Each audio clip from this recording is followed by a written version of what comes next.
नमस्कार, स्वागत है आपका हिंद 24 टीवी में। उत्तर प्रदेश के बुलंदशहर से एक बड़ी खबर आ रही है। बुलंदशहर अपराधी स्वाट टीम और गुलावटी थाना पुलिस ने संयुक्त कार्यवाही करते हुए पशु चोरी करने वाले गैंग का किया पर्दाफाश। गिरफ्तार अभियुक्तों में से एक अंतर्राष्ट्रीय पशु चोर है तथा दूसरा टॉप 10 का हिस्ट्री शीटर अपराधी। देखिए राहुल वशिष्ठ की रिपोर्ट। पशु चोर गिरोह का पर्दाफाश किया है, क्या है पूरा मामला? देखिए, बुलंदशहर की स्वाट टीम और गुलावटी थाना पुलिस के द्वारा एक बड़ी उपलब्धि प्राप्त की गई है। इस पूरे जनपद में एक गंभीर समस्या के रूप में पशु चोरी उभर के सामने पिछले कुछ महीनों में आई थी और हम सब के लिए बहुत पीड़ादायक ये थी कि जिसका भी जानवर, जो पालतू जानवर है, जब चोरी होता है तो आदमी भावनात्मक रूप से आहत होता है, आर्थिक रूप से क्षति महसूस करता है। तो निश्चित तौर पे जब भी इस तरह की घटनाएं होती थी हम लोगों के लिए बहुत शर्मनाक स्थिति होती थी। लगातार हमारी टीमें प्रयास कर रही थी पशु चोरों के गिरोह के अनावरण के लिए और बरामदगी के लिए। इसी क्रम में बीते दिन एक अच्छी रिकवरी हुई है जिसमें कुल 20 पशुवंश बरामद किए गए हैं, जिनमें 11 भैंस है जो दूध देने वाली हैं, 6 उनकी पड़ियाँ हैं, बच्चे फीमेल, और 3 पड़वा। इस तरह से कुल 20 की संख्या में बरामदगी हुई है। और ये जो बरामदगी हुई है अगस्त माह से लेकर परसों तक की चोरी के भैंसें हैं।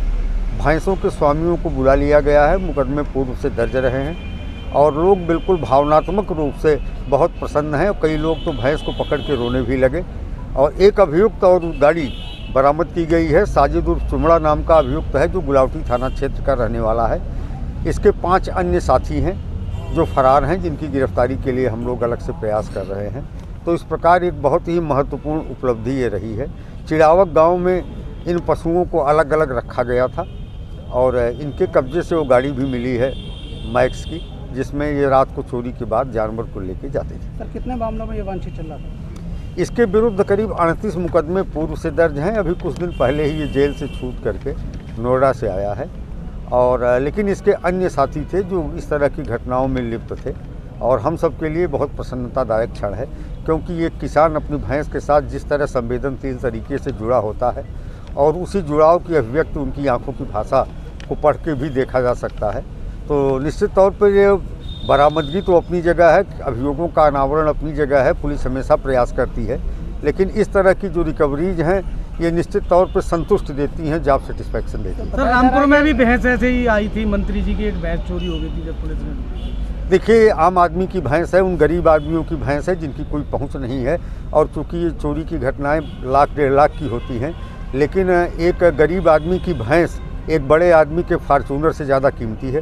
फार्चूनर इंश्योर्ड होती है और भैंस इंश्योर्ड भी नहीं है, उससे भावनात्मक रूप से जुड़ी हुई होती है। बचपन से भैंस को पाल पोस के जिस भाव के साथ लोग खिलाते हैं, बड़ा करते हैं, जब वो चोरी हो जाती है तो जो मनोदशा और पीड़ा की अनुभूति वो करते हैं, उससे उन्हें मुक्ति दिला करके हम लोग बहुत पसंद हैं।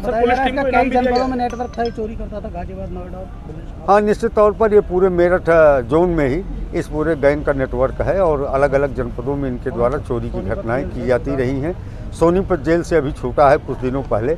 हमने इस टीम को जिसने रिकवरी की है 25,000 रुपये की पुरस्कार राशि देने की घोषणा की है।